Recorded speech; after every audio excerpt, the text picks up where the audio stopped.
Guys, hello. Friday afternoon. Welcome to Tennis with Galps. Yeah, sorry about this. Is my front row. I'm trying to get better angles so people can see a little bit more of me. I've got a jigsaw here, a 1,000-piece jigsaw that pretty much nowhere near finished. Well, actually, no, not too bad, but it kills me. I really don't have the patience for jigsaws. Let's get to the main event. Main event, really. Start with today. Myself picking all four finalists. I'll take that. One of the four I thought was an easy one, which would be Djokovic. The rest I thought not bad picks, to be fair. So maybe I do know what I'm talking about. 4 out of 4. If anybody likes a little bet on the tennis, maybe you could have made some money from me. But yeah. Obviously Medvedev being the last one to make the final. I watched the first set, then I went on a little run, so I saw the highlights. I've just seen the highlights there, the second and third set. I was pretty convinced he was going to win the match, to be fair. I think he's really ready. He's probably ready running Grand Slam, to be honest. I think he can worry Djokovic, but we'll get into that maybe tomorrow. I might talk about that a little bit more. Might do one tomorrow after the women's final, potentially.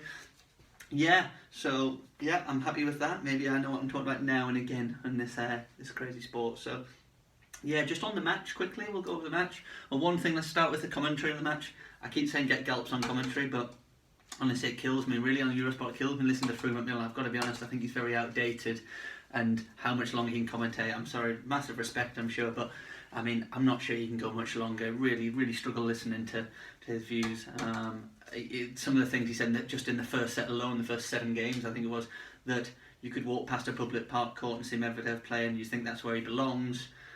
I mean, just ridiculous comment, to be honest. But what I will say, I kind of get a little percentage of what I think what he's trying to talk about, and the way I'll put it is, he's unorthodox. He doesn't look the best. He's not Federer. He's not Dimitrov. He doesn't have the technique of these boys. But sorry, I say technique like the nice technique of the French players and things like that. So I get really kind of understand a tiny bit, but the comment was just dreadful. Something he also was talking about Mars and a mission from Mars or something, which was just ridiculous. And what was the other one? Oh yeah, he was trying to talk about the other, Andrei Medvedev, who was obviously Ukrainian, which isn't Russia. I know they're near, saying they're not related in any way. I'm sorry, but again, maybe for a layman out there, that's okay, and this is what this whole thing's about. But I think everybody realises he doesn't have a brother, or certainly not related to Andrei Medvedev, who would probably be old enough to be his dad as well.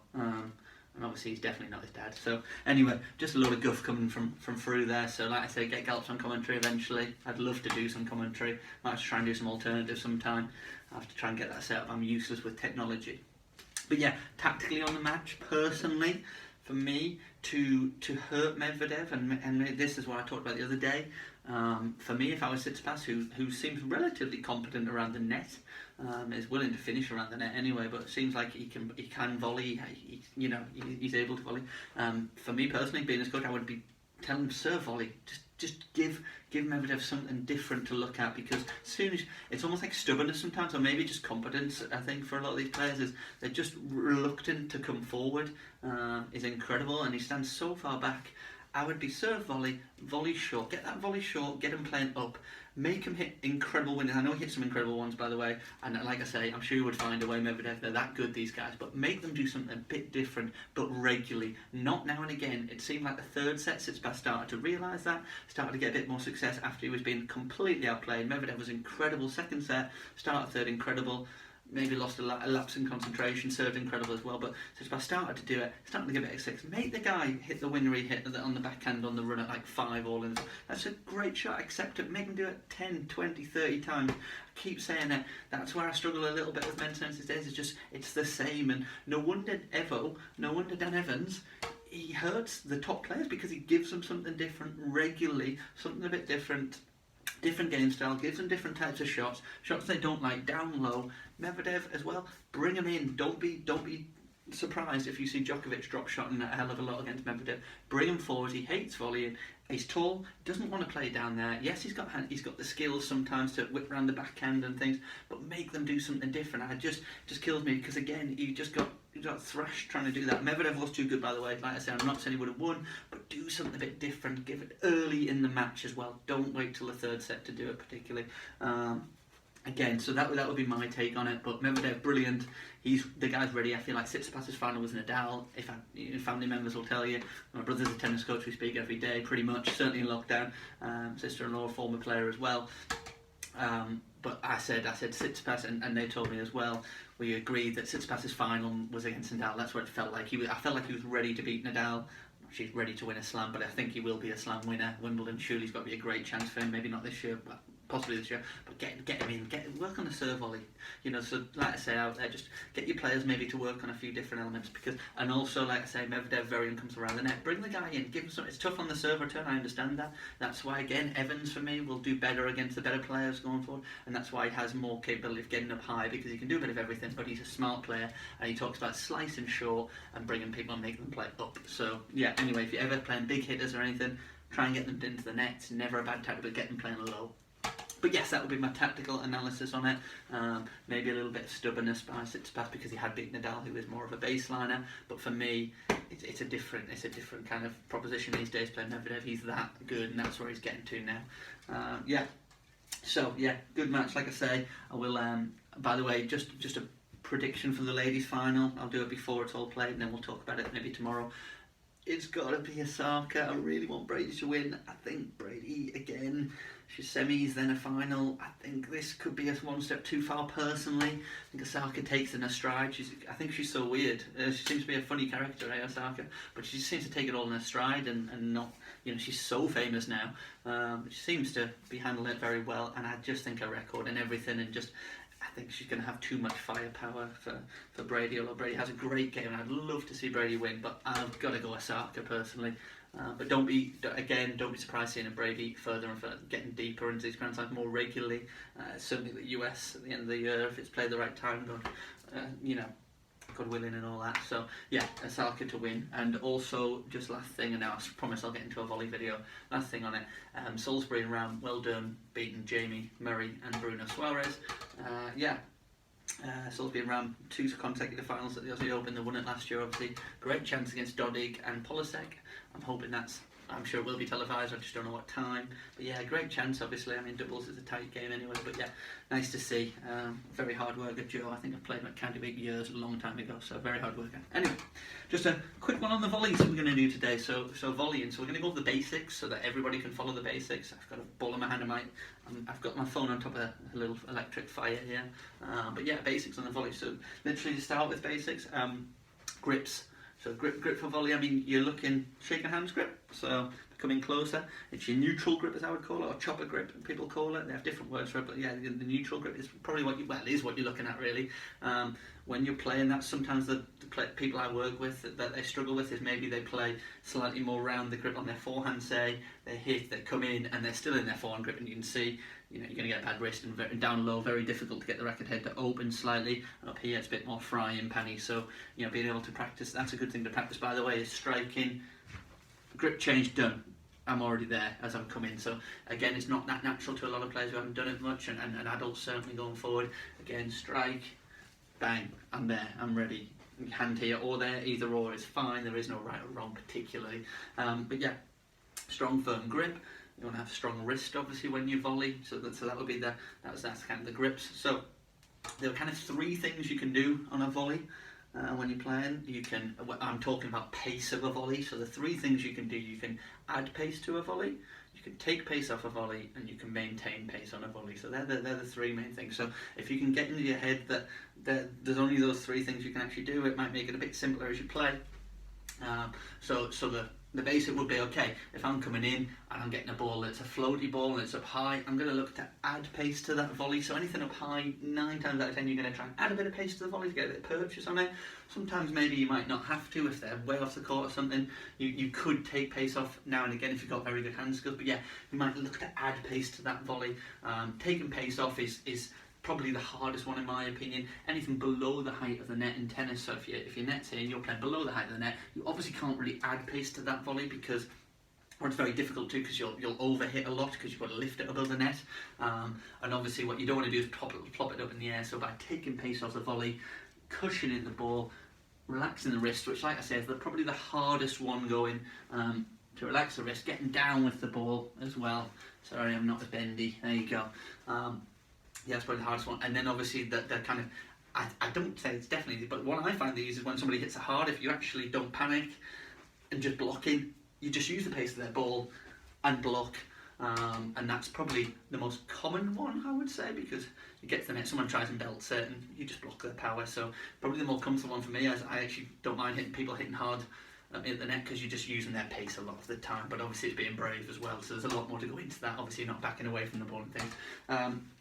So 3 things. So like I say, if the ball's low on the high net, take the pace off. Ball's hit hard around your midriff, you're trying to maintain. If the ball's up high, not every single time, but you're going to look to add with them. And like I say, I'm going to kind of give you a few golden tips that I use when I'm volleying, when I teach volleying, that should hold you in good stead. And again, maybe a couple of things we can practice. I might get, as I've got a bin here, I might get my bin out and just try and practice a couple of little things you can have a little go at. So yeah, so big thing again, we've got the grip, we've got the three things you can do.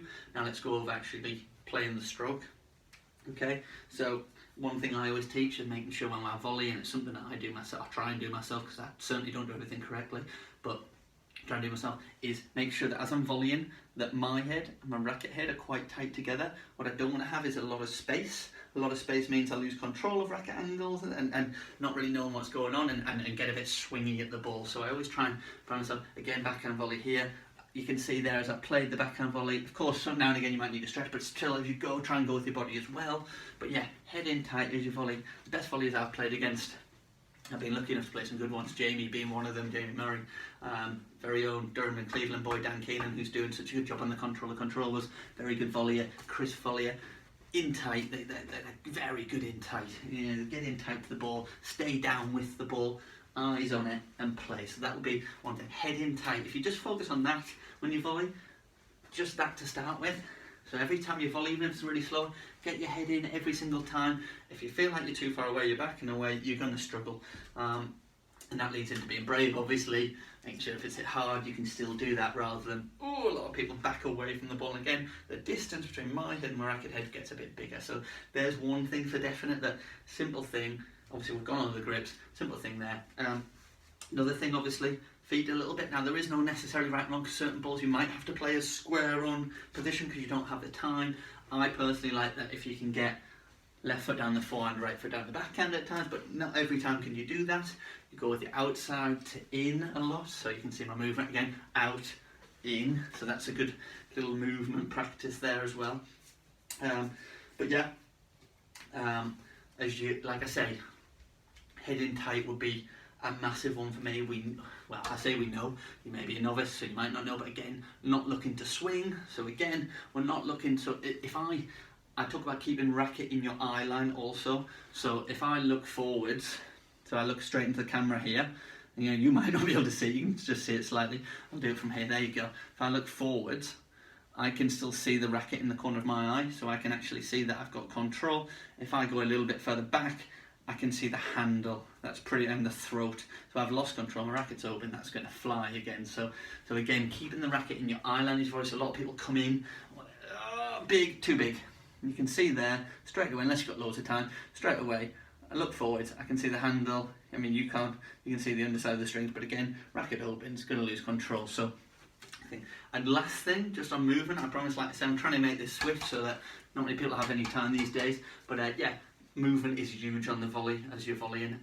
So I always teach to attack with the feet. So there's a few things to take away from the grips, head in tight, attack with your feet. So so what you get from a lot of players is they'll be in doubles, say for instance, they'll be stood and they're very static, and they're stood looking okay, but ball comes static. So you can be proactive or reactive in doubles, or sorry, at the net. So you're looking to be proactive because you want to feel like you're expecting the ball. So balls at your feet, obviously.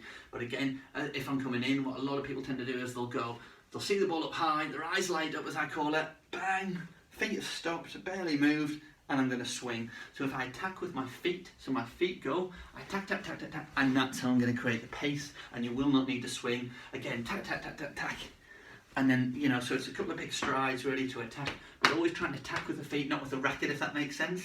That's a good way that I try and teach it. It might make sense to you if you're watching this. So attack with the feet first, and you've always got a good chance to volley. But yes, footwork would be a massive one because you do get a lot of static volleyers, and again, yeah, so always try and do the balls at your feet. Again, for kind of adult beginners / intermediates, a lot of the time when I teach, Again, everyone prefers to let the ball bounce and let it drop. So at the net, never try and let that ball bounce, because if you let it bounce, everything's going to be on the back foot and you're not watching the ball. My head's lifted, so again, even if it's going to be down low, can I get down to it and play it? So the little exercise to finish, I've got a couple of balls, and I promise you this is my first time round. I'm just getting my bin here. There's a few rabbits, so I might bounce out, but I'll put a bin down there. And don't worry, I'm not going to tell you if I made or missed, because I might embarrass myself here. But again, I'm just going to have a couple, so I'll do one on the form, one on the back, and I might do another couple if they're not very good. But again, if I can get down to a ball, so I'm going to try and really get down and keep the ball down low here. And I'm just going to try and cushion that ball somewhere around that bin. You might be able to hear it might fall. I'm sorry, it might fall. But it's not that full, that bin. It's only a small one. So I'm going to get down to it, cushion, not too bad. Hit my fireplace though. So again, I'm going to get down to the ball, head in. Oh, it's in. My bin's fallen there. I don't know if you felt that, but there you go. So yeah, having little goals. What I would say is, if you can, picking up the stuff from my bin. What I would say is, if you can have something that's a little higher as a target, great, because you get a little bit more height on it. So again, I can get under it. There you go. Well, I'll take that one. That was my best one yet, to be fair. But yeah, that's a good one to practice. So having a little target, if someone can feed you, even better. Just practice taking pace off the ball rather than attacking it. And then have someone maybe trying to feed it even faster into you, so the ball coming in faster, cushion the ball, take the pace off the ball. Like I say, hope those few things have been helpful. So to go back over them very quickly, remember, grips, very neutral if you can. Yeah, so keep it neutral. You don't want to be roundy grips. So if you're round here on your forehand, say you're way round, you don't want to come in like that. You're not going to be able to volley. It's very, very different unless the ball's up here every single time. Someone will find out quickly. But yeah, neutral grips. Head in tight, I think that's a massive one for me, and attack with the feet. So there's the three things to take away from today. Hopefully that's helped. Hopefully I get a few of you to view it and enjoy it, and you can have a little racket in your hand. I actually enjoyed that a lot, so yeah, you can probably tell from my face. But yeah, obviously, last thing, like I keep saying, I'm hoping to get to 100 subscribers. I think it's just under 2 weeks now, so 2 weeks yesterday. That would be great. I think I'm up to like 43. I'm a bit stuck on 43, so maybe that's the amount of friends I have or something. But yeah, please pass it around, share it out if you can. Hit the subscribe button. It's free. It's the easy thing. I think it's a thing people forget all the time. Dan talks about it all the time in the podcast. All the podcasts. Subscribe is a big one, I think.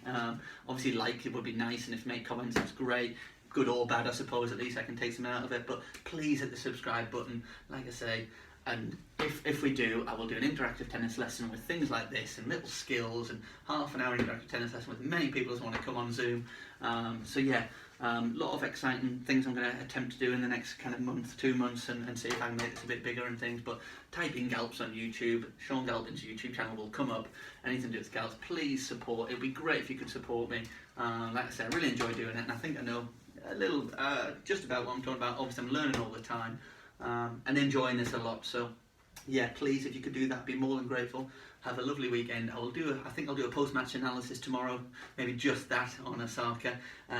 Like I said, I will look at all the shots, maybe pick somebody's shot out and go from there as well going forward. But have a lovely weekend. Thanks for watching, all 6 of you, or however many people actually watched it. Have a lovely time, nice weekend, and I'll see you maybe tomorrow. Bye.